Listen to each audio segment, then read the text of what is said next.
All right, everyone, let's get it going. Jeremy, what do you got? A guy who 16 months ago had never played in the major leagues, but now he's been elected to 2 All-Star teams, won the Rookie of the Year award in the American League unanimously, and many people in baseball are saying that he has the potential to be the best ever at his position. Where was he a year and a half ago? That's the thing that makes Evan Longoria in a lot of ways so special. I mean, he really did come out of nowhere in a sense. Not only was he not drafted out of high school, not only was he not recruited by a single Division I baseball program, he was barely recruited by Division III, which doesn't award scholarships. What changed for him? Well, he'll tell you the most important thing that changed for him was his mental maturation.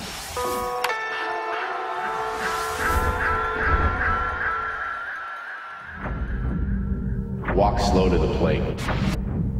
Remember your breathing. Fastball, there's a drive. Deep down the left field line. Stick with the approach. Keep the routine going. Takes that one to left field. That is deep.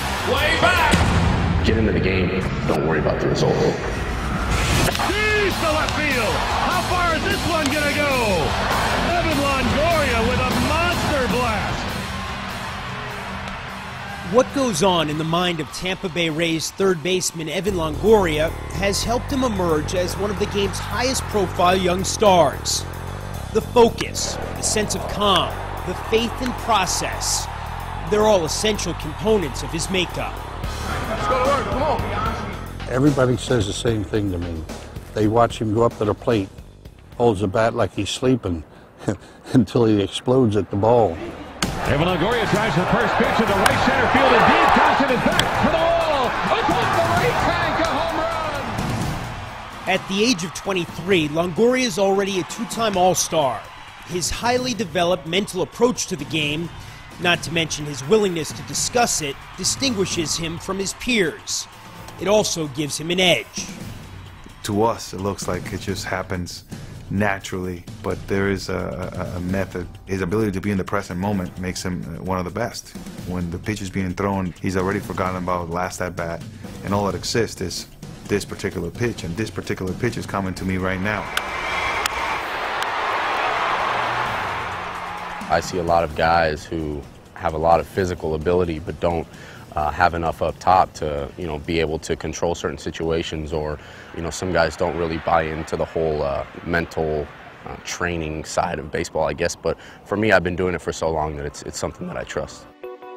Longoria has been doing it for 5 years. Before then, there was no reason to believe he'd develop into a major leaguer. In 2003, when he graduated from high school, 1,480 players were selected in the baseball draft. He wasn't one of them, nor was he recruited to play Division I college baseball.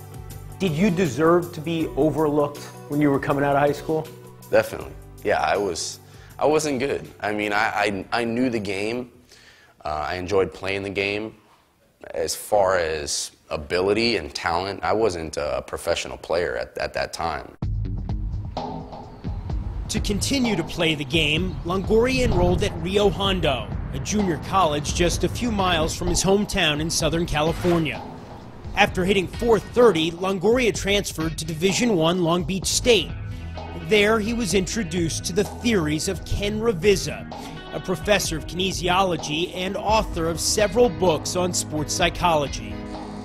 The essence is the idea of learning to be comfortable being uncomfortable and having something to go to when the garbage hits the fan, because the garbage will hit the fan, and let's be ready for it. More than anything else, Ravizza preaches the gospel of mental preparation and structure. He teaches players to recognize failure as an unavoidable part of the game and how not to dwell on it. In the last 2 decades, he's been a paid advisor to several college and major league teams. At Long Beach State, his most apt pupils included Langoria and his teammate Troy Tulowitzki, now in his 3rd season with the Colorado Rockies. Ken Ravizza, he's done a lot of good things for me and Evan. It's all about relaxing, taking your breaths, and just making sure that the game's not moving too quick. When you first were exposed to Ken's teachings, even you said, come on, this stuff can't really work. What was the turning point, you think? We started playing in a lot of stadiums where it was a packed house, or the pressure was on, and that's when I started to realize when the game becomes more of a mental grind, I needed something to go to. How do you think those theories helped him? I think it calmed him. I think the mental game really helped him, and how he was way balanced after bad at-bats or bad games. Oh, come on, you can't just turn it over like that. As Langoria matured physically, his mental training allowed him to maximize his talents. He emerged as a top prospect in the summer of 2005, when he was named MVP of the Cape Cod League, a traditional breeding ground for high draft picks. In the 2006 draft, 3 years after failing to be selected at all, Langoria was the 3rd overall pick. The Tampa Bay Devil Rays select Evan Langoria. How did he get so much better so quickly? I think his openness, that it didn't come easy, that he went through the rejection, and he was willing to take the risk to grow versus playing it safe all the time. Longoria's mental maturity helped convince the Rays that he could be the cornerstone of the franchise. Just 6 games into his major league career, they signed him to a 9-year contract worth up to $44.5 million. Coincidentally, Langoria had found another true believer in Rays manager Joe Maddon, a longtime proponent of the Revisa method. What Ken does is it's an attempt to make you think in a different or more clear way, controlling the controllable aspects of playing this game. Every time I see Evan, it's hello, and what do you got for me today, Ken? When you're putting on the batting gloves, put on the batting gloves. When you step into the box, be in the box. Be where you need to be when you need to be there. Swing and rocketed into left center field. That's going to roll all the way to the warning track. There is a Zen-like quality to Longoria's focusing techniques. Ken talks a lot about the focal point. If I make an error in the field, or if I swing at a pitch in the dirt at the plate, and I really feel like, I've lost control of either my emotions or the at-bat, that's when I step out. I always look at the left field foul pole, at the top of the left field foul pole. Just wherever because, you are, just yeah, in this just ballpark. because I know there's always going to be a top of the left field foul pole. So, and it works for you. It works for me. Even when he's not in the lineup, Langoria follows a mental routine. He'll slide on his batting gloves and imagine himself at bat. When he is playing, rituals help him relax and focus. But let's say, for example, here comes his pitch, he fouls it off. He will step out of the box, he'll undo his gloves, release that pitch, grips the gloves back on, steps in the box, and he's back. Where do you draw the line between what you think is superstition, what is habit, and what is really about focusing? There are so many weird things that us baseball players do that it would be classified all as superstition.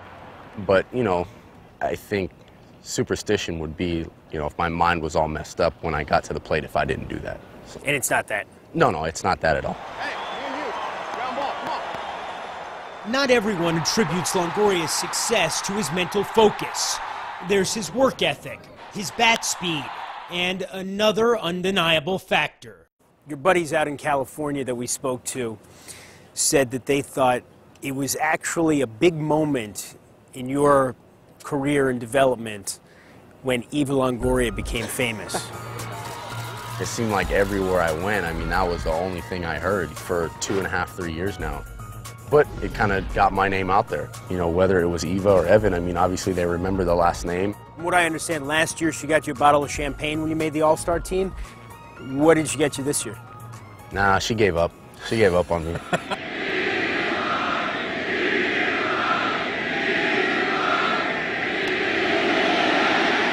In the 2008 World Series, the chant "Eva, Eva" floated through the air in Philadelphia.